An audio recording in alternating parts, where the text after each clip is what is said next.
I was considered a prodigy. My teachers loved me. They said I had the IQ of a 40-year-old, and I was about like 6, 7 years old. My vocabulary was even higher than that. And then I had a very significant loss in my life. And it didn't just impact me. That's why I phrase it that way. I want to be respectful for the people in my life and not share their story as well. But when that happened, the mindset very much changed towards me. I started becoming disruptive. I wasn't doing as well in school, but I also. Oh, do you want to say something? Are you willing to tell us what the loss was, or you want to keep that private? I would be happy to. So I lost my father at a Yeah. young age. How old were you? He was a very complicated man. Had his own mental health struggles. It was really a big signifier in my life of how I don't want to live my life. Is those interactions. He was a very good man, but a very complicated one.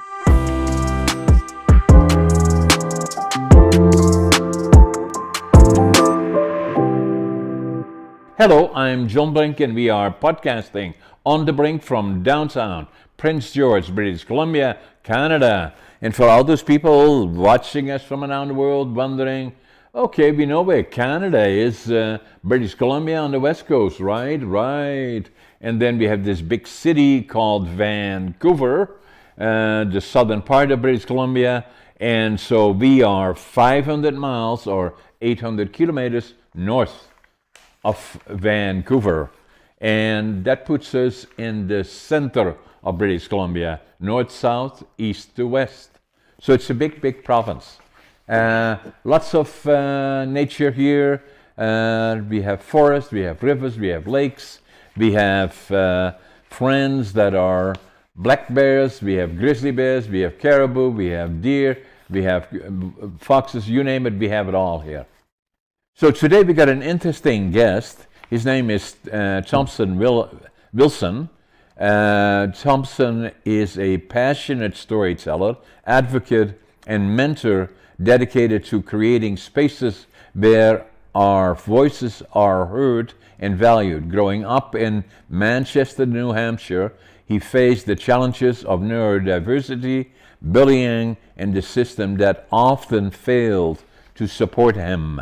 Yet, through the power of storytelling found the poetry, novels, and music, he discovered the refuge and sources at strength and a pathway to resilience.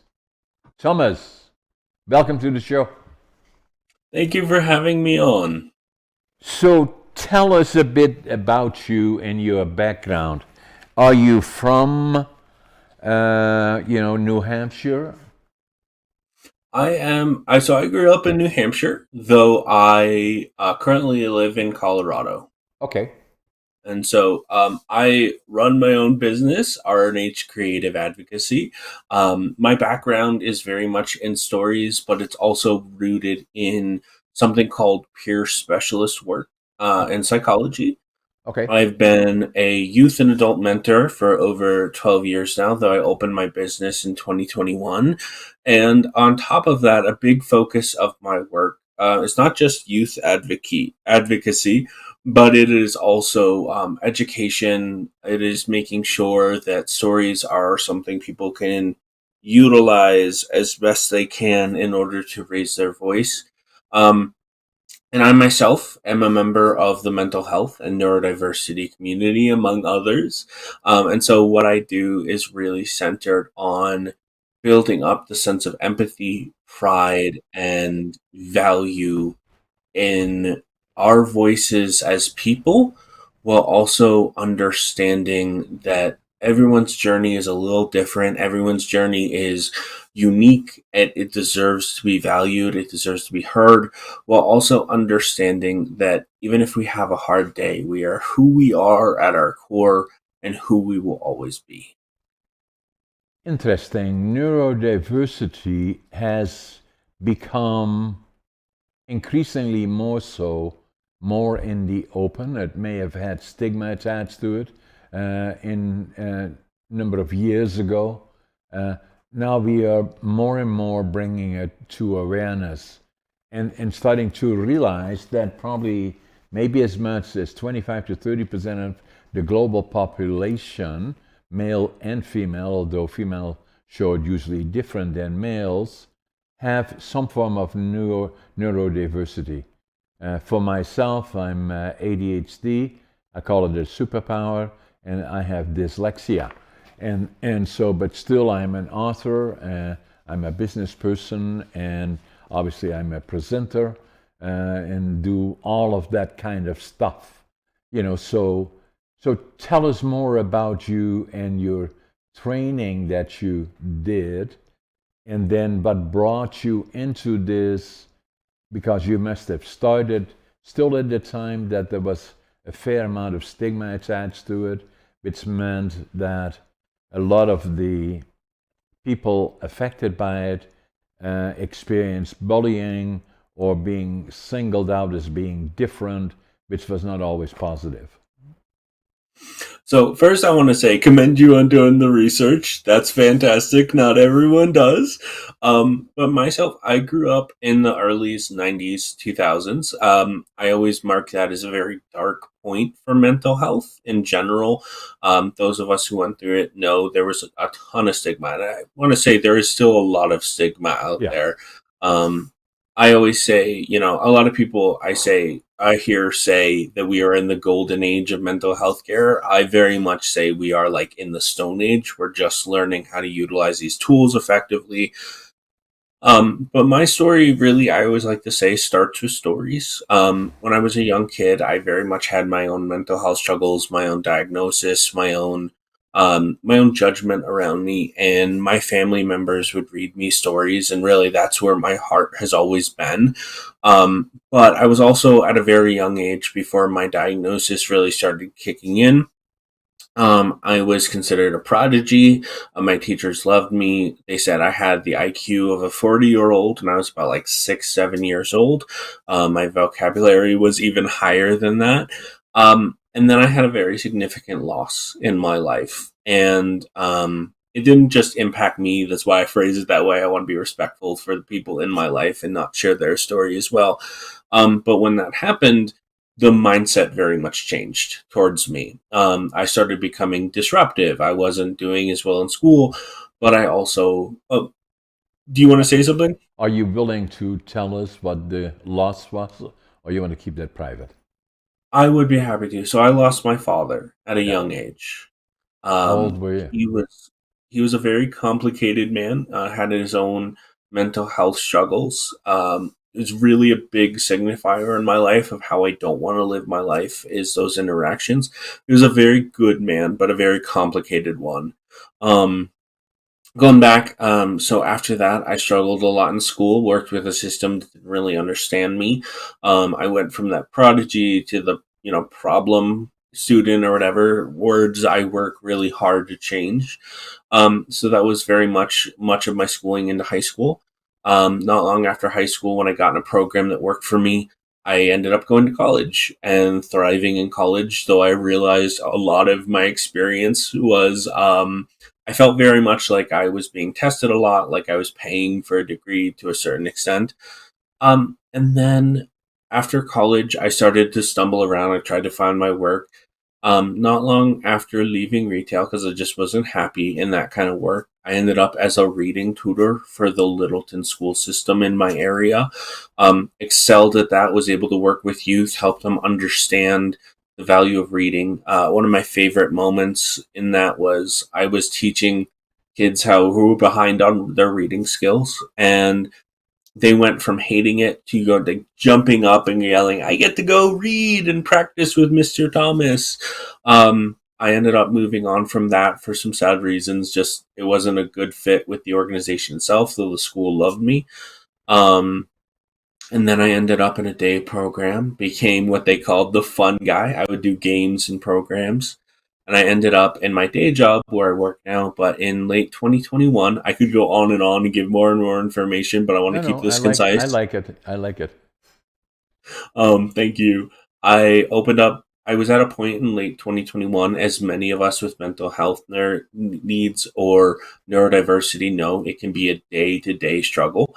We can do really well for a while, and then something can kick in and change that. And so I was at a point in my life where I really needed a change. I knew I was home. I had been going through a really bad depressive stint, and I went, "What am I going to do to change my life? To give myself something to work towards?" Yeah. Did you have a Yeah, question? yeah, yeah, yeah. So neurodiversity, Hmm. are you willing to tell us what it was? Like in my case, I'm ADHD and I have dyslexia. And so, but it took me a long, long, long time to discover it. That just a little bit of background for me. I was born in Holland in Hmm. 1940. So today I'm 84 years young. And uh, we, as you already know, it was war in Western Europe. And so we were liberated by the Canadian Army April the 12th, 1945. It made such an impression on me that as I grew up, I would go to the lands of my heroes, Canada. I was going to go when I was 17. My parents wouldn't let me, too young. And then I went when I was 23. And I left Holland to go to Western Canada, British Columbia, because I wanted to build a lumber mill, starting with nothing. But academically, I was not a success story. I failed grade 3. I failed grade 7 3 times. And then they said, "What are we going to do with this guy?" And some people said, "Send him to the mentally challenged school." My parents said, "No, we're not going to do that. We're going to teach him a trade." And my dad had a friend that had a furniture factory. So they sent Hmm. me there at 12 and a half years old. And so I loved it, and I stayed there and became very, very good at working with my hands and understanding how factories work. And then at the same time, I had always an interest in understanding what made successful individuals successful. What were the elements that made them successful? So I would go far and wide to listen to speakers or at the radio at the time more than anything to find out more about them. Why were they successful? What did they do? And so but I still, when I left Holland at 23, I came here with nothing, started out with nothing. I couldn't speak language, didn't know a soul. I had a suitcase, 3 books, 2 sets of clothes, very little money, and I couldn't speak the language and didn't have a job. So, but I knew I would be successful. I knew always within me that I would be just as bright and smart as my friends that went on to college and university, and not saying better than, but at least as smart. But I had to feel I had to start anew in Hmm. a new area that where I could start from the bottom up, and I did that. Was quite successful in it, and then I came here in 1965, July actually. Was already gradually became very successful. Had a number of different companies, and everybody said, "Oh, you're so successful." I didn't feel that way until one day in 1997. I was already here for 32 years. I walked into a bookstore and I found a book. I picked up the book. I still don't know why I picked up the book. The title of the book was Driven to Distraction. This is the actual book, written by Dr. Hollywell, medical doctor, Hmm. has written 18 books, 5 on distraction. And when I saw it, the more I looked at it, I wrote this in it, January 1997. It was all about ADHD. And I said, "Oh my God, that's me." And so I wrote in this book in Dutch because I was ashamed of it, because it was implied in some circles that it was a mental disorder, Hmm. and so I wrote it in here, and so the more I got to know about it, then this is the actual book. And Dr. Hollywell has written 18 books, recognized globally, understanding ADHD and all things around it in dyslexia, that, he wrote 18 books, but he is ADHD and has dyslexia. And so now you are my podcast number 378, and my podcast 203, On the Brink, was with Dr. Halliwell. Can you believe it? So That's awesome. yeah, so we had a very, very good discussion. In the meantime, what I did is I looked at getting to know more about ADHD, and on Googling and searching and looking at it, and I found it's potentially a superpower. And so and then I also wrote a book about it, ADHD Unlocked, quite popular actually.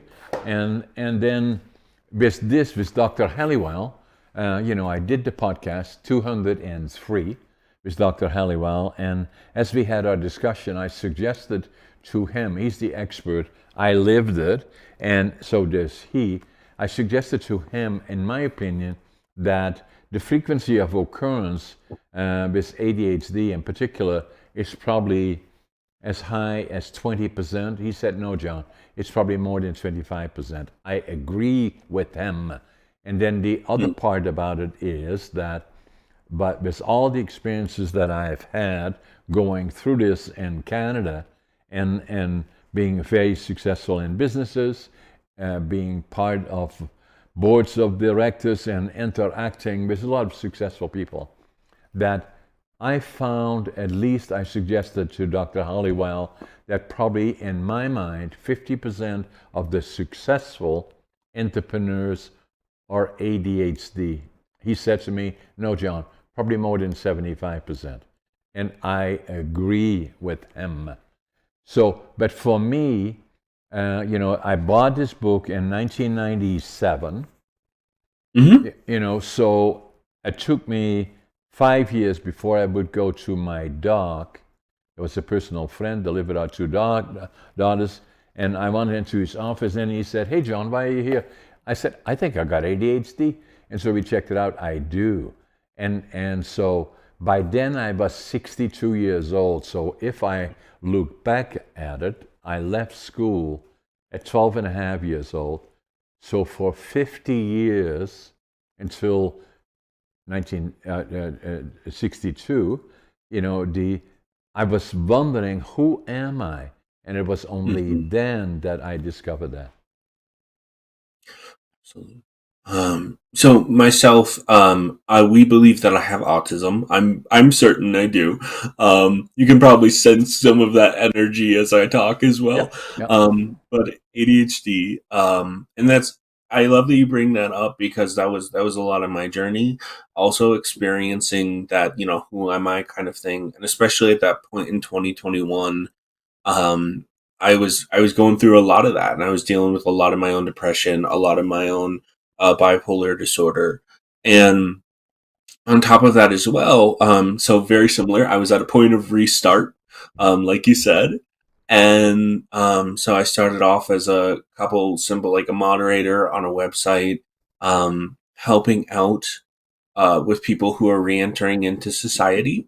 And then I got a job running some gaming events for some kids. And since then, it's been this really beautiful moment, because I'm starting to get internationally known for the work. I'm doing events, I'm doing public speaking, more and more and more. I don't want to take all your time and make sure this is just me talking, but it's been beautiful. I've been at conventions this year alone. I've almost doubled within the acceptance at conventions and speaking gigs that I did in 2024, just within 2 months. But I think what it really comes down to, and like you said, in that sharing and in that power of that, there's this really beautiful sense of camaraderie. And people know when someone is sharing their story genuinely and wants to do the work. And I can tell just based on this conversation, we're very similar spirits in a lot of ways. I'm a storyteller. That's who Mhm. I am. And even when I was in grade 3, failed there, grade 7, I always was good in numbers. But I was not good at reading because of dyslexia. But I was good at writing. And so, hence, after I had all of this sorted out and I was already into my 70s, really, I started writing books, and I've done 5 or 6 right now. I'm working on the fifth and the sixth one that come out in June, and the books are very, very popular. And but more than anything, Thomas, is I feel I have an obligation, to tell this story. This is the first one that I wrote, and as you already know, writing books is not easy, and Mhm. and so it took me 80 years to live it, that book, 20 years to think about writing it, and then 2 years to write it. And it's all about not how successful John is, but rather the opposite, going through all the ups and downs all along the way. And then after that, I wrote, I felt I had to speak out more about it, and I do it in presentations that I give, but also I wrote this book, ADHD Unlocked. And again, I felt I had an obligation to do that. And then, so quite frequently, I give presentations about a number of things. But even if I do a presentation about entrepreneurship and all of the other kind of stuff that I do, I always make sure that there's an element of ADHD in there. And then if Mhm. I give a presentation, and I did one about 4 or 5 months ago, and it was a couple of hundred people there, and I always ask, how many of the people here have been diagnosed as ADHD? How many of you think that you're ADHD? And so as I tell my story, there are a lot of people in the room that will say by the time I'm done, done. I wish I had it too. I completely agree. And I think there's so many people out there who even just aren't diagnosed, who probably have their own neurodiversity. And I think a lot of that ties down to the mindset people have and used to have. And I know a lot of people, and I love hearing stories of people like you who are, several decades in and you find out you have it and you embrace it. But I know for so many, there's still so much stigma and so much worry and so much. I mean, just the diagnosis journey. I'm here in the United States. It's a mess. Like, Yeah. we'll have one doctor tell you one thing, one doctor tell you another, and you're supposed to go with both of them. It's wild. Same here. But on the other hand, Thomas, the amazing part that I found is that podcasting is the new media where we are interacting between you and me here, from Colorado is where you are now, right? Hmm. And I'm sitting in central British Columbia, and we will be sharing this conversation with the rest of the world. And so we know already, without bragging about it, that we will have millions of people watching us giving this presentation. And I'm absolutely convinced that for some of them, it will be an inspiration to go further. I'm not saying that you should buy my book, but looking at more information online, watching more podcasts like the one that I said with Dr. Hollywell, podcast number 203, On the Brink, those kind of things. It's becoming more acceptable. So where Hmm. I'm convinced after my discussion with Dr. Hollywell that probably 25 to 30% of the population globally have neurodiversity of some sort or another. And that does not have to be stigma attached to it. You can, once you understand it, you can make it work for you, as you have done, as I have done, and Dr. Halliwell has done, and many others.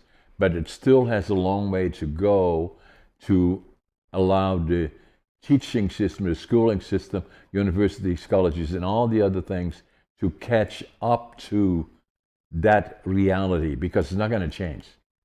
That's part of what the population is at, and it means that we have to adjust to make sure we don't exclude those individuals and becoming more to the fact that it's accepted, but we have to go far beyond that. I would go as far as saying that I did a podcast with somebody in the last couple of days where we say, in fact, that it gives people like myself and yourself a set of abilities that go beyond the average individual because of it, not in spite of it, but because of it. Oh, absolutely. I also do a lot of work in something called the employment first movement and in schools. The employment first movement, if people don't know, is designed to make sure that the workplace actually works for people, no matter their diagnosis, no matter their, if they're in a wheelchair, that job actually works for them, or if they have neurodiversity, whatever it is. But I also think, I know that we're in this great point, this beautiful point in understanding things, but I think we need to move forward substantially in the understanding of empathy and the understanding of youth as a mindset. I think we need to do better about teaching kids that if they have a diagnosis, it's not who they are.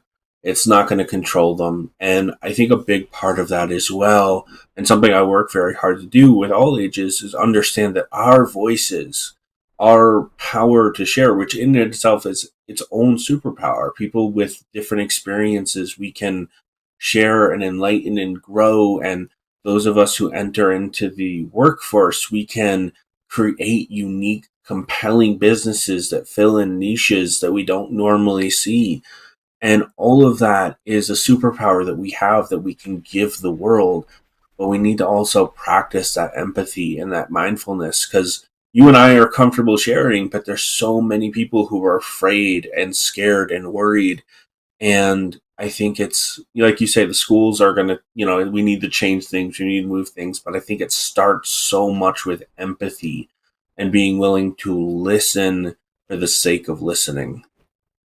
Yeah, even to the extent that, and you have the same, I had the same. I'm not very good at traditional learning.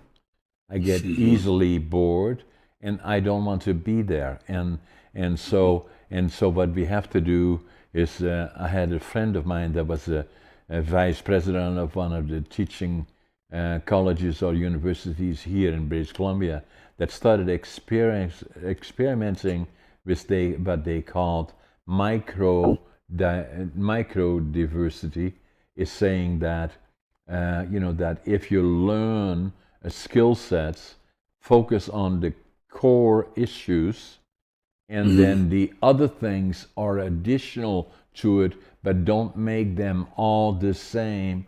That's simply because it does not have the interest of the student, but focus on the core issues and then make the other ones secondary to it. And it would do a number of things. It would make it much easier for those individuals that have challenges like you and me have and had, as well as it will create more comfort among that group, but also it makes them available to the workplace that so desperately needs skill sets. Oh, I absolutely agree. And one thing I would add to that is the idea of gamification, the tool of like using creativity and gaming in a variety of ways to help people learn. I've seen the value of it. And I think when we make education actually enjoyable, like you said, we learn better. We want to learn.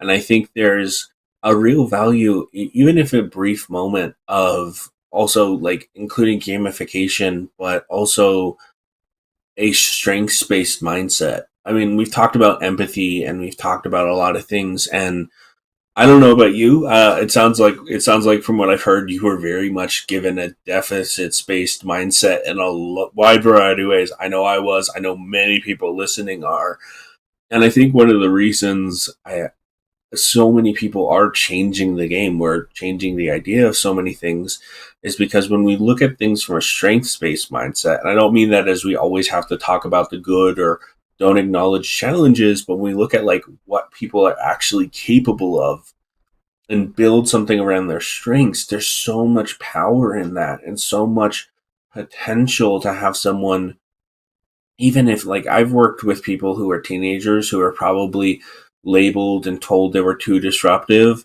But when I build that strengths based mindset and they embrace that strengths based mindset and understand that they have potential, the things that I've observed and the potential for people to change the world, maybe not like all countries, but the idea of like changing, making technological changes, creating new creative avenues, or even just going out and making sure someone else feels less unheard, ignored, or dishonored, there is this real power, and it holds truth that we need to carry these strengths out there. I agree, and all of that is still on its infancy at this point.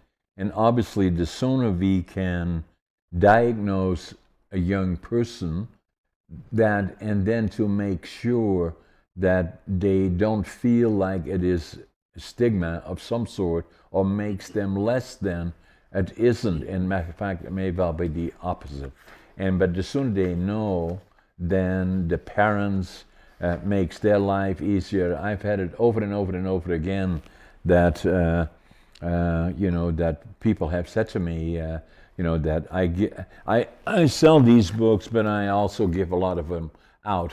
Where the other day I was doing a presentation someplace, and a fellow came up to me and said, "I'd like to talk to you after you're done with your dinner." I said, "Sure." And so I went over to him, and he said, "You send me a copy of your book when I was in city council in a certain community, which I do regular."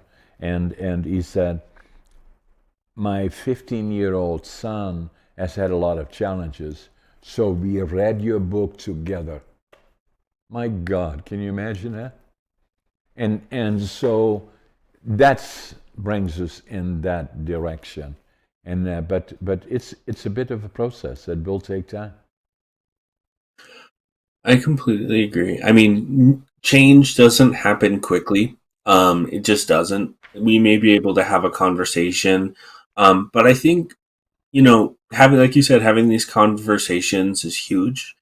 I also think, we're having this great, compassionate, open conversation that's being talked about in a very strength based mindset. And I think that's one of the hardest challenges right now is so many people in the world are scared and worried or afraid.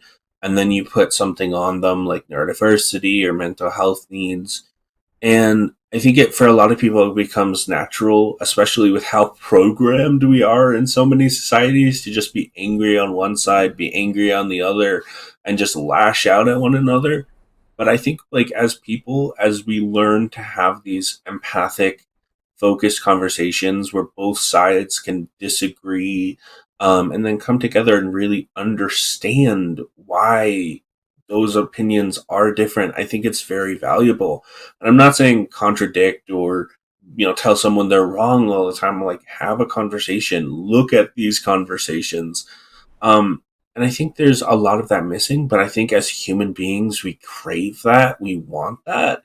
And I think this conversation and all of these topics are a great example of that. And I would encourage the audience to practice that. Like, not, don't lash out, don't debate, just have a conversation, open, honestly, and see how that feels. In the same again, what does makes a difference and is making a difference is podcasting is an amazing vehicle, and I call it the new media. It's only on its infancy because, as I said earlier already, that we will have people watching from all around the world in regards Mm. to our discussion, and I'm positive that at least some of them will draw information from it that they said, interesting, yeah, that works for me, or something along those lines, and then saying becoming more knowledgeable, and then but you were just relating to how can we build up the mental health community is by interacting. Mhm. Open the door, interact with others. So the now the other one. So, what is the difference between concerts and sensory friendly events? So, um, thank you for asking for starters. I was going to throw that in there, but I appreciate the direct question. So, I always want to start with I love concerts. I think concerts are a great cultural or just human experience. They provide music, they are a great way to explore our connection to the arts. But if you've never been sensory overwhelmed, for those of you in the audience, especially at a big, large stadium or somewhere where you're new, there's a few things that really kick in. One of them can be anxiety, especially if you're around thousands of people or hundreds of people and it's loud. There's a lot of harsh lighting. There's you may be there by yourself in a new area, and so that can be emotionally overwhelming. But on top of that, especially if you're somewhere new or you're by yourself, you want to go to a place where there's less lighting or you want to be calm. Not all concert halls have that, like a safe place to go. And if you try to leave, you could potentially spend, hundreds of dollars on a ticket and feel judge yourself for going, and then you have to take a lift or something else to get home when you're already overstimulated, and that's emotionally jarring in a lot of ways. But when I try to put together my events, one of the first things I really try to do is think about the needs. Think about a safe place for people to go if they need to move, if they need to get away from lighting, if they have to be calmed down. On top of that, I also work in to make sure that my tone, you may hear it in my voice, those listening, or you yourself, where I try to be really even tone, to try to be make sure that I'm not loud, I'm not being harsh in any way, I'm honoring what I'm saying. On top of that, I also work to make sure that when I'm actually running an event and people show up, I greet them genuinely. I try to give a nice smile, try to create some level of human connection by asking them about their interest or breaking that ice. And then as the events go, it's also about making sure that I honor the triggers. I watch out for emotional cues, physical cues. I try to keep the conversation going about what I should or shouldn't talk about with the people, either there at a small gaming event or bigger avenue. And it's also, I think, the greatest thing about a sensory friendly event is the idea of safety. The idea that someone can share their ideas, be themselves, honor their sensory needs, and understand that they're not going to be overwhelmed by the end of the day. That their opinions are going to be heard. They have tactile objects if they need it. And really, they can leave feeling empowered and safe, their stimulation needs are down, and it's just a safe, quiet, fun place to be. So, the interesting part, Thomas, as I listen to you, obviously you had a good training foundation, but you are a very good communicator. And that's critical to it because that is a gift that some people have, others don't. And then, especially when you're talking about issues that may be delicate or maybe still in the process of unfolding, to be sensitive to that is Mhm. particularly, that has the potential of doing damage potentially. And you want to obviously make sure that that does not happen. But you have skill sets to that made you successful and as a communicator, and obviously your experience has already indicated that you are, and obviously that's why you're successful in what you're doing. First off, thank you very much. I really appreciate that compliment. Um, and so I'm going to be honest. I come across as a good communicator, but it is a daily practice. I am still myself undoing a lot of the things that I've been taught around communication. And I don't think when I say taught, I'm not necessarily saying someone's being mean intentionally, but we don't always put a lot of emphasis on the importance of kind communication in a lot of society.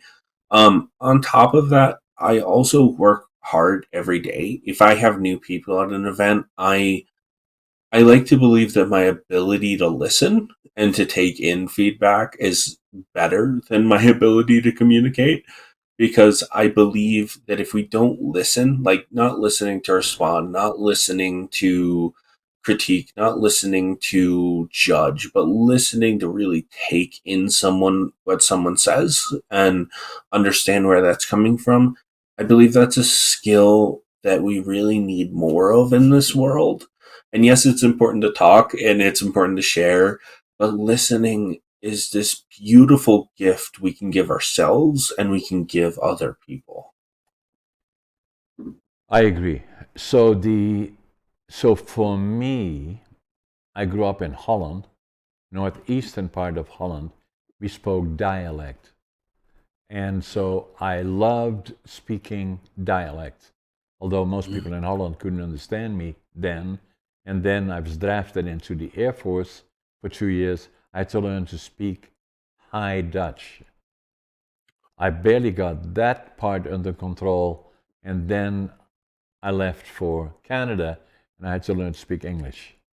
And then I was not a good communicator. I did not have self confidence, although I was already successful in my business. And everybody said, "Oh, you're so successful," and blah, blah, blah. And I didn't feel that way. And so then, and I was okay interacting with 2 or 3 people inside my organization, but outside of that was always difficult for me. And then an ex-sister-in-law that I had brought me to an organization called Toastmasters. And I said, "What is that all about?" She said, "Well, it's about communication skills." And I said, "Are they going to ask me any questions?" "No." She said, "Just sit there and watch them." And so, and there were about 20 people around the table, and they did all those things. I thought it was interesting. And in the middle of the meeting, somebody said, "Hey, John, tell us all about you." I said, "Oh my God, I'll never go back here."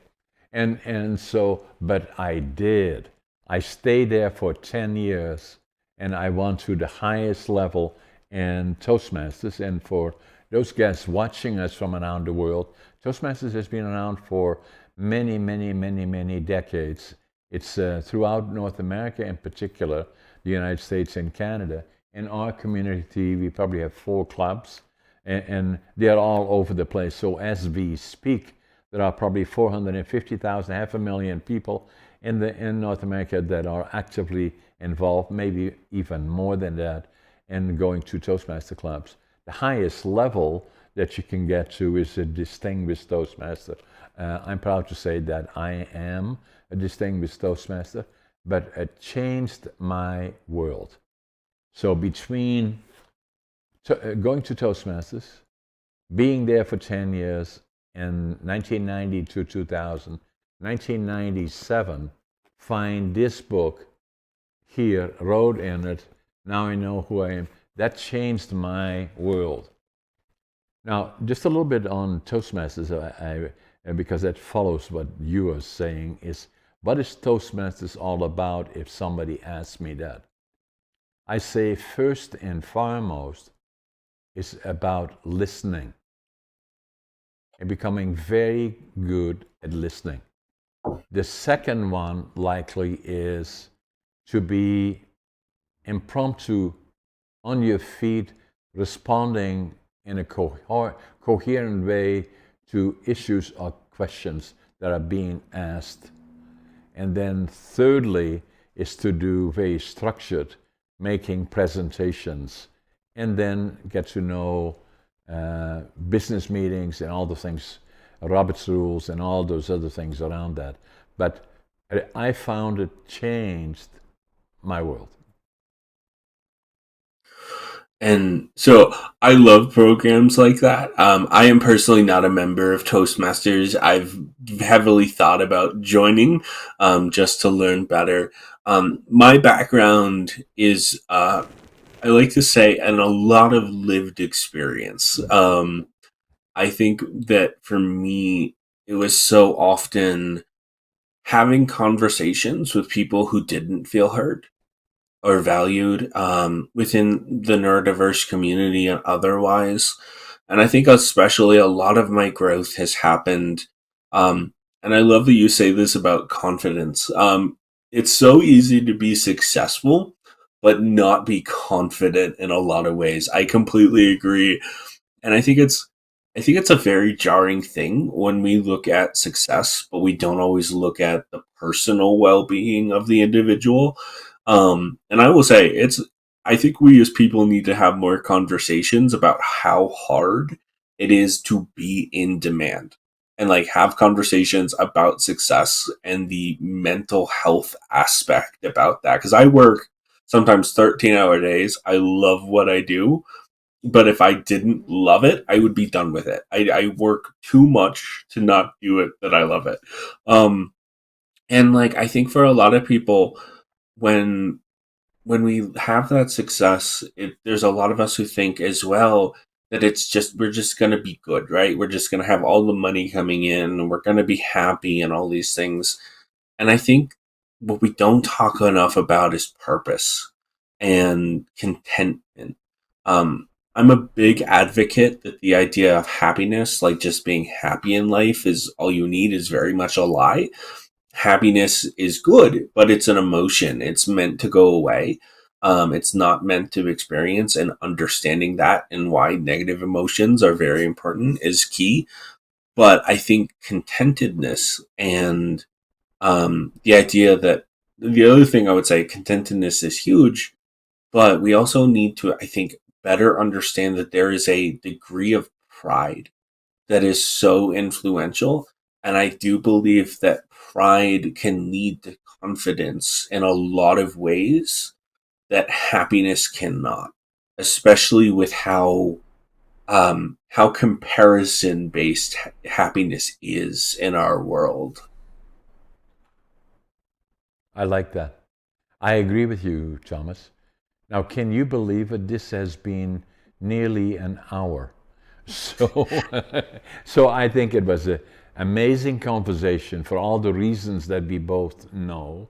We already know that numerous people will watch our podcast and from around the world, and the issues are the same or similar all over.